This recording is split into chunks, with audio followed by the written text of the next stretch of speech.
பேர் வந்து நிரஞ்சன். ஏஜ் வந்து 18. நானும் வந்து சினிமாவில் நடிக்க தான் ட்ரை பண்ணிட்டு இருக்கேன், ஹீரோவாக தான். அவசரப்படாதீங்க, 18 வயசு தான் ஆகுது. ஓகே, நான் வந்து உங்கள் ப்ரொடக்ஷன் ஹவுஸ் கூட நான் நிறைய வாட்டி வந்திருக்கேன். நான் நிறையா ஆடிஷன்லாம் போயிருக்கேன், நிறைய ஃபோட்டோலாம் கொடுத்துட்டு வந்திருக்கேன். நானும் வந்து ஃப்யூச்சரில் ஹீரோவானா நீங்கள் என் கூட சேர்ந்து நடிப்பீங்க. நீ சின்ன பையன் முதல்ல. ஓகே, அப்போ நீ போய் ஃபோட்டோ கொடுத்தல, அவங்களுக்கு இவங்களை சூஸ் பண்ணணும் இவங்களை சூஸ் பண்ணக்கூடாதுன்னு எந்த ஒரு கணக்கும் இல்லை. நீங்கள் அவங்க நினைக்கிற மாதிரி ஆளாக இருந்தால் எடுத்துக்க போகிறாங்க. அப்படி நீங்கள் நடித்து நீங்கள் ஒரு பெரிய ஆள் ஆகும்போது, இல்லை நீங்கள் ஒரு ஆளாக மாறினதுக்கப்புறம் நம்ம 2 பேரும் சேர்ந்து நடிக்கிற ஒரு சந்தர்ப்பம் வந்தாலும் நடிக்க வேண்டாம். இப்போ நான் உங்கள் வயசில் நான் இருக்கும்போது நான் நினச்சி பார்த்துருப்பேன், நான் கமல் சாரோட நடிப்பேன்னு, ரஜினி சாரோட நடிப்பேன்னு. ஸோ எனக்கு நடக்குதுன்னா அது உங்களுக்கு நடக்கும். நீங்கள் அதுக்கு சரியான பாதையில் முயற்சி பண்ண கற்றுக்கோங்க, அவசரப்படாதீங்க. 18 வயசு தான் ஆகுது. ஓகே, என் பேர் வந்து நிரஞ்சன். என் ஏஜ் வந்து 18.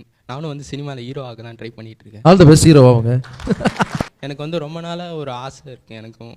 அது என்னன்னா வந்து உங்கள் கூட சேர்ந்து டான்ஸ் ஆடணும். நீங்கள் என் கூட இப்போ டான்ஸ் ஆடுவீங்க.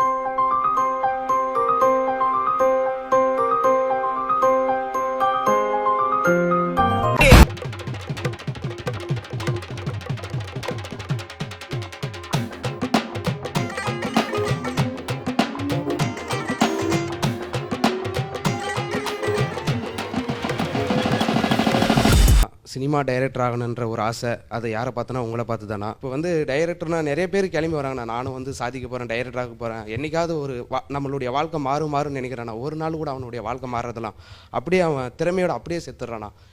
இந்த கதையை மட்டும் உங்ககிட்ட சொல்கிறதுக்கு எனக்கு ஒரு வாய்ப்பு அமைச்சு கொடுத்தீங்கன்னா நல்லா இருக்குண்ணா. இது இந்த வார்த்தையை கேட்கும்போது எனக்கு நான் போய் சான்ஸ் கேட்டதில்ல அந்த நினைவுகள் தான் எனக்கு வருது. நீங்கள் கவலைப்படாதீங்க, நான் இந்த கதையை கேட்குறேன். ஃபஸ்ட்டு நான் எப்போ கதை கேட்குறதுக்கு முன்னாடி என் கோ டைரக்டர் ஒருத்தர் இருக்கார், அவர் கதை கேட்பார். கதை கேட்டோடனே சொல்லுவார், நல்லது கெட்டது இது இருக்குது. உடனே கண்டிப்பாக அந்த கோ டைரக்டரை உங்கள் கதையை நான் கேட்க சொல்கிறேன். கேட்டு நல்லா இருந்தால் உடனே நான் உங்களை கூப்பிட்றேன். ஓகே, ஒரு மனுஷன் எந்த அளவுக்கு நல்லவனாக இருக்கலாம், நல்லவனாக இருக்கக்கூடாது, நல்லவனாக இருக்கக்கூடாதுன்றதெல்லாம் தாண்டி நம்ம ஒரே ஒரு விஷயத்தை மட்டும் ஃபாலோ பண்ணால் போதும். நான் வந்து வாழ்க்கையில் ஃபாலோ பண்ணுற அந்த விஷயம் என்னென்னா, நான் பண்ணுறது ஒரு சில டைமில் பண்ணுறது அது பின்னாடி பார்க்கும்போது தப்பாக கூட ஆகிருக்கு. தப்பாக இருந்த விஷயம் நல்லதாக கூட மாறி இருக்குது ஒரு சில டைமில். என்னை பொறுத்த வரைக்கும் ஒரே ஒரு விஷயந்தான், மற்றவங்களுக்கு வலிக்கிற மாதிரி எந்த விஷயத்தையும் பண்ணக்கூடாதுன்றது நான் ரொம்ப தெளிவாக இருக்கேன்.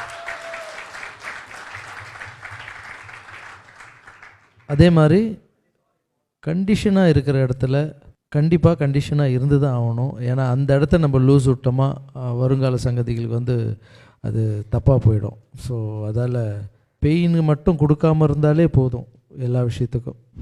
உங்களுக்கு இருக்க நல்ல விஷயத்தால் உங்களுக்கு ஏதாவது ஆபத்தாக முடிஞ்சிருக்குதா? ஆமாம், எல்லா விஷயத்திலும் நல்லது கெட்டது 2 இருக்கும். நம்ம விரும்பி ஒரு விஷயத்த பண்ணுவோம், அது வந்து தப்பாக போயிருக்கு ஒரு சில டைமில்.